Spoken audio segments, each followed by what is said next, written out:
அமிதேஷுக்கு வந்து கோதுமை மாவில் ஜீரகம் போட்டு பொடி தோசை மாதிரி பண்ணிவிட்டு கூட ஆப்பிள் வந்து ஸ்நாக்ஸ் கொடுத்துருந்தேன்.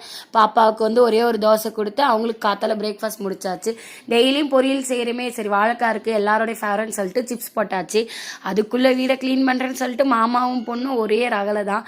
அப்புறம் கொஞ்சமாக வடாகம் பொரிச்சாச்சு. இன்றைக்கி பார்த்தீங்கன்னா ஒயிட் ரைஸ், அதுக்கப்புறம் பாசிப்பருப்பு புடலங்காய் போட்டு உப்பு பருப்பு மாதிரி பண்ணியிருந்தேன். 4 வெண்டைக்காய் 4 நாளாக இருந்து அதுவே வாடி போச்சு. அது எதுக்கு வீணாக்கணும்னு சொல்லிட்டு அதில் புளிக்குழம்பு பண்ணியாச்சு.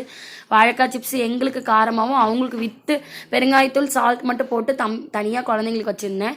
அது காத்தால எழுந்தோடனே பிரேக்ஃபாஸ்ட்க்கு பதிலாக லஞ்சே வந்து ஒரு 11 மணிக்கு சாப்பிட்டாச்சு. நேற்று நானும் தம்பி குழந்தைங்க மட்டும் மெட்ரோவில் வந்து பெங்களூரில் one of the famous temple Radhakrishna ISKCON temple போயிருந்தோம். போயிட்டு வர்றது கூட பெரிய சிரமமாகவே தெரியல. ஆனால் இவங்க 2 பேரையும் வச்சுக்கிட்டு கூட்டு போயிட்டு வரதுக்குள்ளே அப்பாடான்னு ஒரு வழி ஆயிடுச்சு. இதோடைய மெயின் விளாக் வீடியோ வந்து ஆனந்தா ஸ்ட்ரீம் சேனல் அப்லோட் பண்ணுறேன்.